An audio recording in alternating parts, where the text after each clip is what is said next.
Well, ladies and gents, welcome to CG Reaction, and this is Unbiased History, the Defenestration of Prague. What the hell is that? Well, the channel Doherty. So yeah, this is a small video that Doherty made, in November 21, so kind of latest. We finished the Unbiased History Roman series from Doherty, 19 video series. If you haven't seen my reaction to it, check out in the cards. There's a playlist I've created. It was just epic the way Doherty made the entire series from the start. It's picked up slowly. It was small videos, then it started with half an hour videos, and that was just epic. He made them incredibly. The jokes, his delivery was awesome, and by the end of it, it was just incredible. Especially the last episode. The last episode, he just outdid himself. He was really emotional. I didn't see his emotion like that coming out from some animated video, especially about a history video like that. But yeah, I was really invested into it. I've never been invested into any history video, but I was kind of pissed too about what happened in the end, about fall of Rome. So I really love this channel. I cannot wait for the future series that he's gonna create.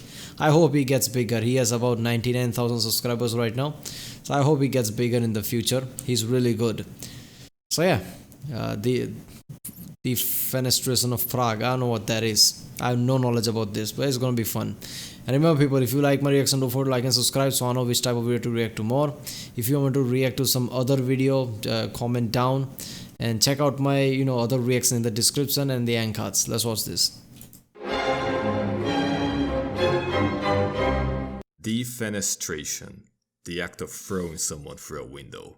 It was yet another bleak day for Jan Hus in a life already full of bleakness. Born a dirt-poor peasant in 15th century Bohemia, studying to be a priest seemed to show some promise in life, but all the Catholic Church had to offer was hypocrisy, corruption, and obedience to a decadent Medoid quasi-king in Rome. The Pope, or anti-Pope, hard to keep it straight, was again crusading against Christians, burning books that criticized him and demanding bribes to absolve sins, which all deeply disgusted Hus. Jan, excommunicated for saying the truth too loudly, became famous for preaching against all this corrupt and scriptural crap. All in Czech no less, teaching both Latin and the Vatican, acknowledging only Jesus Christ as a spiritual authority. So butthurt Hus made the papists that once the unholy German confederate had an ecumenical council going, they went for it. Jan Hus of course had been invited, and while taking a break from preaching against Catholicism to writing against Catholicism, he heard a knock on his door. It was the papists. He was under arrest. Thrown in chains in a dungeon for 73 days and put on trial with no right to a lawyer, Jan Hus refused to give in to Catholic demands, saying he would only recant if they proved that what he preached was unscriptural. Jan Hus was then burned at the stake, dying as he prayed away. Okay, damn, so he basically said this is all in scriptures, in the holy book. So, and they, this is incredible. And they still burned him. Man, talking about corruption. I thought he was just, saying his view, but no, he was talking things from the book. How can you fault him for that? And while Hus was dead, the Hussites had just been born. Those being Bohemians sympathetic to Jan Hus's teachings, among them another priest, Jan Żelivski. Just as popular as Hus, Żelivski used his fame to rally the Hussites of Prague into a mob, rallying them against Prague's town hall, that is, where papist elites had been imprisoning innocent Hussites for far too long. Being treacherous Catholic vermin, one of the council members threw a rock at Żelivski, right in the head. And as they all laughed about it, Żelivski broke through the town hall, took it over with his Hussite mob, and once he had all papists on the ground, he chose to keep them on the ground. The actual ground.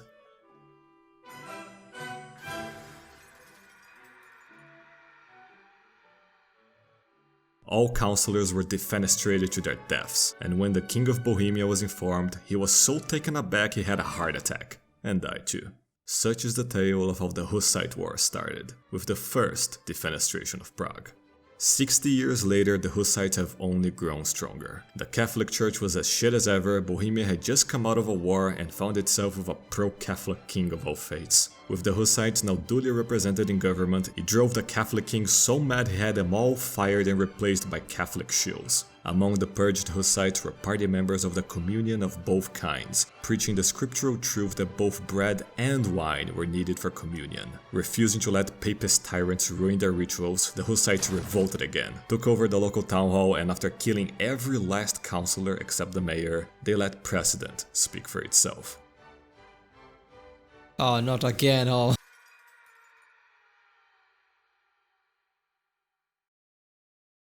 His appointees dead and facing Hussite revolts left and right, the Bohemian king gave up, guaranteeing the Hussites religious freedom and equality to the Catholic dogs, at least in words. Czech intellectuals still debate over the officialness of this defenestration, since it sadly didn't plunge the papists into decades of brutal war, you see. After 2 centuries of Bohemian kings being made the Hussites' bitch, the then king had written the Letter of Majesty, officially codifying the Hussites' right to religious freedom and autonomy. But you see, the reason this particular king is so ugly is because he was a member of the Habsburg dynasty, a disgusting breed of humanoid creatures the Pope had inbred in a laboratory to shill Catholicism on Europe. Always loyal to the Vatican, the Habsburgs schemed to have the king succeeded by another one, who... Oh my god, he's still going on with this. Now he hates Habsburgs, apparently, okay. Also bent over to the Hussites' demands. Regardless, being a defective prototype, he named his Catholic pig of a nephew, Ferdinand, to succeed him as king. Look at their faces, in his papist arrogance, Ferdinand fully forbid the construction of all Hussite churches, already violating their rights. And when the Hussite lords went to their assembly to complain, led by the war veteran, Lord Fern, the sound of truth and righteousness so angered Ferdinand he had the assembly dissolved. To make it worse, the Hussites then learned of a letter sent to Catholic officials, proclaiming the lives of the Hussite lords to be forfeit, doomed to execution. Right after, Fern gathered the Hussite lords to meet with 4 prominent Catholic leaders in Bohemia, plus their secretary, Fabricius. Begrudgingly attending the meeting, the papist vermin were met by many indignated Hussite lords, who wanted to know which of them was a part of the plot against them. As they interrogated them, Fern proclaimed aloud, "As they intend to execute us, we came to the unanimous agreement we would stand firm, with all for one and one for all, against all difficulties." As the papists were questioned, incapable of any independent thought as they were, they begged to ask their superiors what to think and say, but they were denied. Eventually it became clear 2 of the papists knew nothing of value, and so were let go, leaving only the hardliners, one of which had stolen Fern's previous noble title. So arrogant they were that they straight up admitted guilty, that they had advised the king to put them to death, daring the Hussites to punish them. Cause after all, what were they gonna do to important Catholic nobles? Find them? Imprison them? Ah, let me guess what's coming. He's gonna fly, I guess.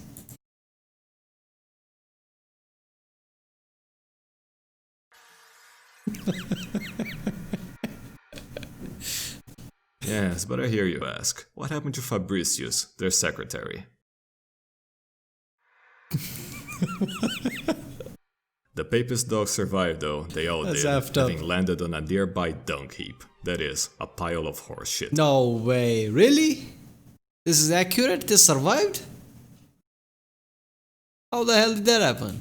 Papist propaganda would say angels saved them, but we know the shitty truth. For having survived the fall, Fabricius was honored by the unholy German confederate with the title Baron von Hohenfall, Baron of Highfall. Here starts the 30 Years' War. 330 years later, in Bohemia, now Czechia plus Slovakia, Jan Masaryk had a bleak night, in a life already full of bleakness. Not only had his country been invaded and taken over by Nazis some years ago, forcing the government in exile's foreign minister, him, to literally be foreign, but just as it got liberated it was now being taken over by commies, with him being the only minister left who was not a commie. As he was about to take a shit in his apartment, someone knocked on his bathroom door. It was communists. Oh, come on. Really? He even added the last part. Well, even though this is a 7-minute video, this is awesome. So that's how 30 Years' War started, okay. So they basically just loved throwing people from the top. This was awesome video, man. I did not see this coming. Why did he do this particular video? I guess he wanted to, pass the time, I guess, before he carries on to some other series. I think he's doing, Byzantium series right now. I'm not so sure. I'm pretty sure he's doing that. And somebody in the comments also said there is another channel who's trying to do similar to this, who also has Byzantium videos. I'm going to react to that too, see if it's good or not. Yeah, this is a small, good, funny video, I guess. I don't know how much of that was just exaggerated or unbiased. But yeah, this was fun. How the hell did they survive through? They were thrown from the top of the building and they still survived? That's just heavy. Alright people, if you like my reaction, don't forget to like and subscribe, and I'll see you next time.